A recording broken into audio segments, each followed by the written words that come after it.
So, what happens after death if it is true that when we die, we cease to exist as an individual?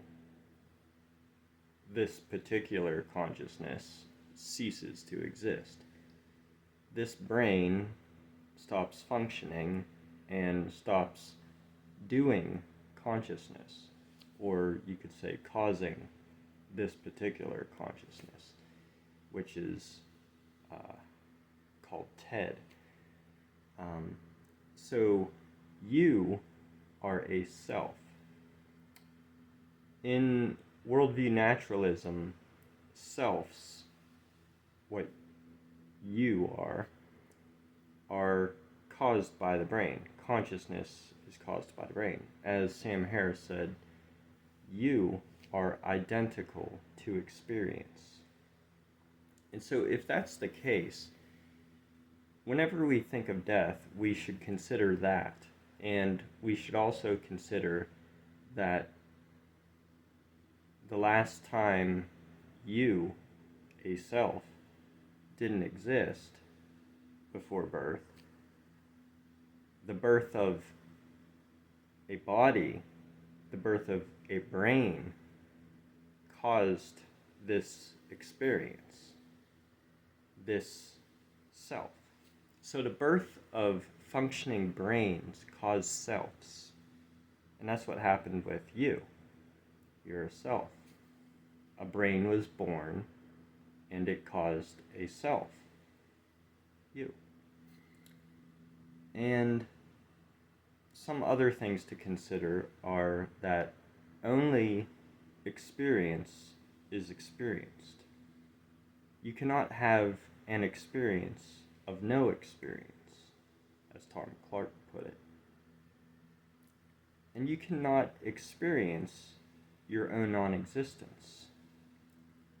The only experiences that will be occurring after you cease to exist will be the experiences or the selves that are being caused by living brains, the ones that exist after you die and the ones that come to exist after you've died.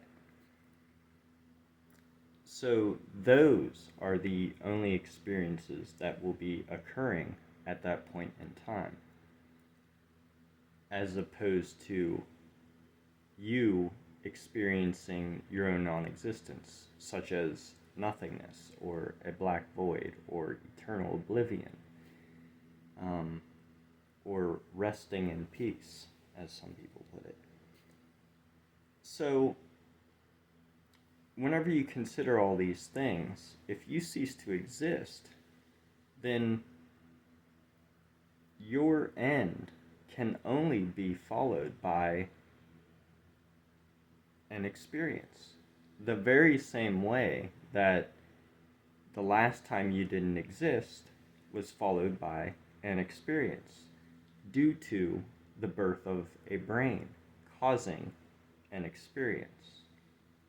And so, after you cease to exist, once again, because brains will be born, death will be followed by yet another experience, a self experience, a consciousness. And each consciousness is experienced individually. You can only experience being yourself.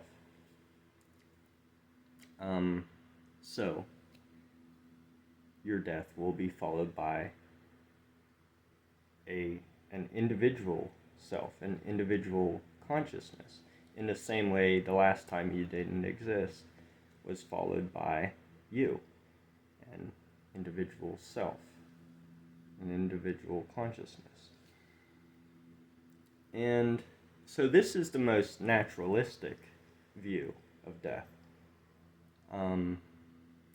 So if you're an atheist that subscribes to naturalism, then this is the conclusion that you should make. Death will not be followed by a black void or nothingness Instead, it will be followed by the very same thing the last time you didn't exist was followed by a self, caused by a brain somewhere in the universe.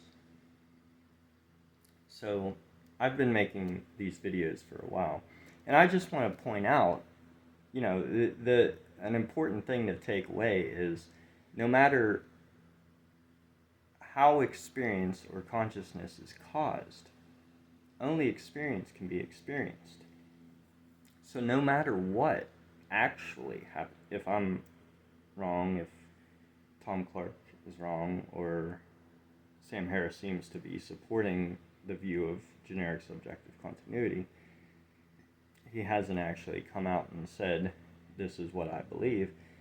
But if we are wrong, then the fact remains that death will still be and can only be followed by an experience. Because, as I said, only experience is experienced.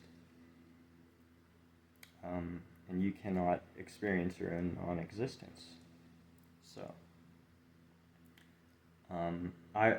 so share this with anyone who claims that death will be followed by a black void or nothingness or simply nothing.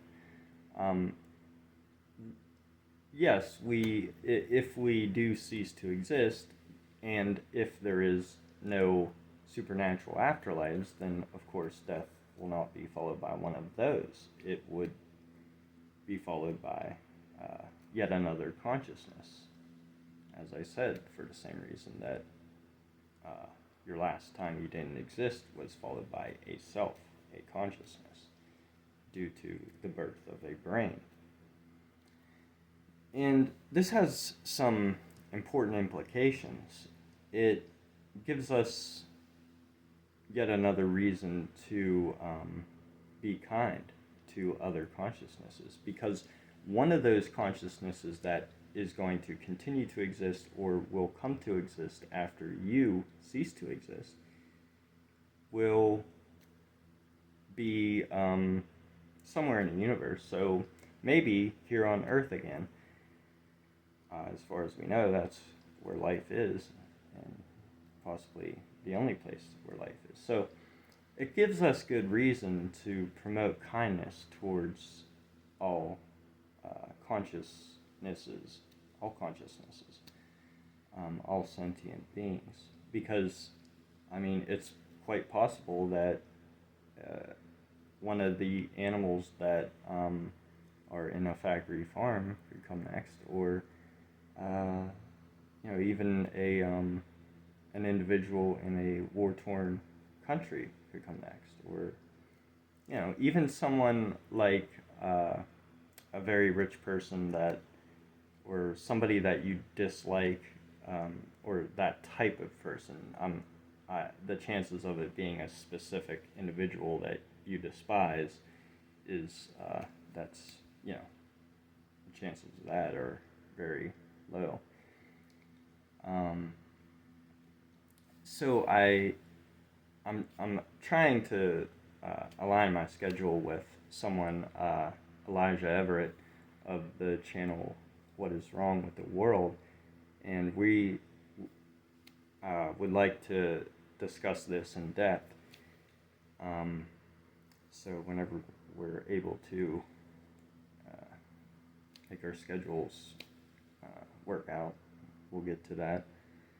But I keep talking about this in different videos. One, because I feel that I get better at explaining it the more I do this, and two is because I'm experimenting with different titles for each video in hopes that I kind of hit the lottery with a good title. That I had a video like 2 years ago that I deleted that had 10,000 views.